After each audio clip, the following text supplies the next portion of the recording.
বাক্য। বাংলায় বাক্য নির্মাণের শর্ত ৩টি। অর্থাৎ বাক্য হতে গেলে পদসমষ্টিকে কতগুলি শর্ত মেনে চলতে হয়। সেই শর্তগুলি হলো বিভিন্ন ভাষাতাত্ত্বিকেরা আলোচনা করে গেছেন। তো তাদের মতে সেই শর্তগুলি হচ্ছে যোগ্যতা, আকাঙ্ক্ষা আর আসক্তি। অর্থাৎ বাক্য হতে গেলে এই বাক্যের যে পদগুলি থাকে, মানে শব্দের সাথে বিভক্তিযুক্ত হয়ে যে পদ হয়, সেই পদগুলির মধ্যে যদি যোগ্যতা না থাকে, যদি আকাঙ্ক্ষা না থাকে, যদি আসক্তি না থাকে, তাহলে সেই পদ পাশাপাশি বসলেও সেই পদ সমষ্টি বাক্য হবে না।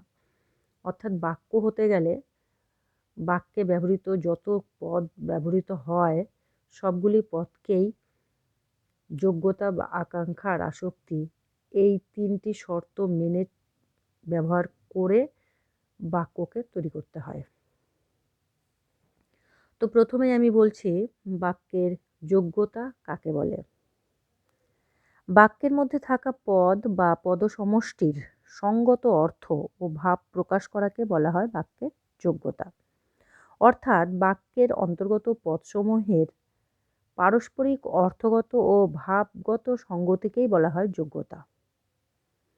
অর্থাৎ পাশাপাশি থাকবে যে শব্দ বা শব্দ না, মানে বিভক্তিযুক্ত শব্দ যেগুলিকে পদ বলে, সেই পদগুলি যদি পাশাপাশি বসে, বসার পরে যদি অর্থ আর ভাব ঠিকঠাক না হয়, তাহলে কিন্তু সেই সেই সমস্ত পদগুলি বাক্য তৈরি করতে পারবে না।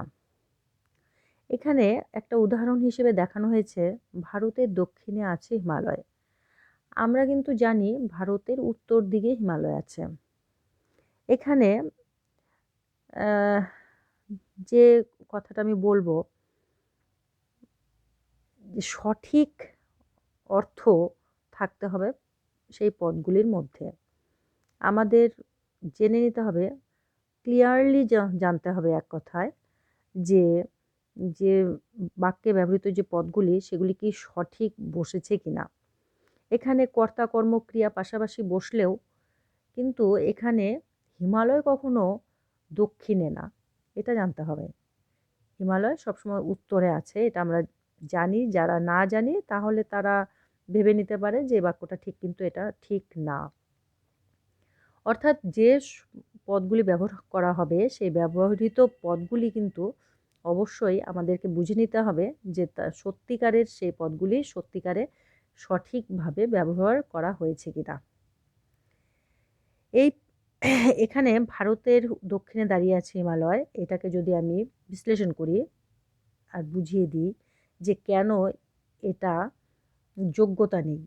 মানে বাক্য হলো ঠিকই, দাঁড়িয়েও এখানে আছে, মানে পূর্ণচ্ছেদ ব্যবহার করা হয়েছে ঠিকই, কিন্তু তবুও এটি কিন্তু বাক্য হলো না।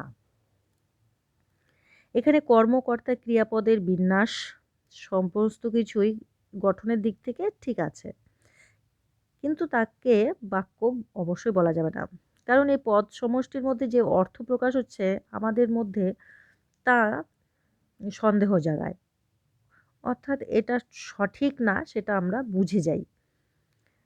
কারণ একই কথা যে ভারতের উত্তর দিকে অবশ্যই হিমালয়, দক্ষিণ দিকে নয়। সুতরাং পদ সমষ্টিগুলি অযোগ্য বা সঙ্গতিহীন যে ধারণা আমাদের মধ্যে হয়েছে তা সার্থক বাক্য হবার যোগ্যতা হারাচ্ছে এই পদগুলি পাশাপাশি বসে। সেই জন্য পাশাপাশি ব্যবহৃত পদগুলি বসলেও গঠনগত দিক থেকে মনে হচ্ছে আপাত দৃষ্টিতে যে এটা বাক্য, কিন্তু আসলে এই পদ সমষ্টির যোগ্যতা নেই। অর্থাৎ যোগ্যতা যদি, মানে বাক্যের যদি যোগ্যতা আমরা পাই সেটা বুঝবো কী করে, যদি আমরা লিখি ভারতের দক্ষিণে দাঁড়িয়ে আছে হিমালয় না লিখে যদি আমরা বলি ভারতের উত্তরে দাঁড়িয়ে আছে হিমালয়। এই কথাটা বললে সঙ্গে সঙ্গে আমরা বুঝতে পারবো যে এই বাক্যটা একদম সঠিক। প্রত্যেকটির যোগ্যতা আছে, প্রত্যেকটি পদের যোগ্যতা তখন পাওয়া যাবে। অর্থগত, ভাবগত, সঙ্গতিগত সমস্ত দিক থেকে একদম সঠিকভাবে বোঝা যাবে যে এটি একটি বাক্য হবার যোগ্যতা আছে, এই পদগুলির বাক্য তৈরি করার যোগ্যতা আছে। তো বাক্য হতে গেলে যে শর্তের দরকার ৩টি, তার মধ্যে একটি শর্ত হচ্ছে যোগ্যতা, এখানে আমি বুঝিয়ে দিলাম।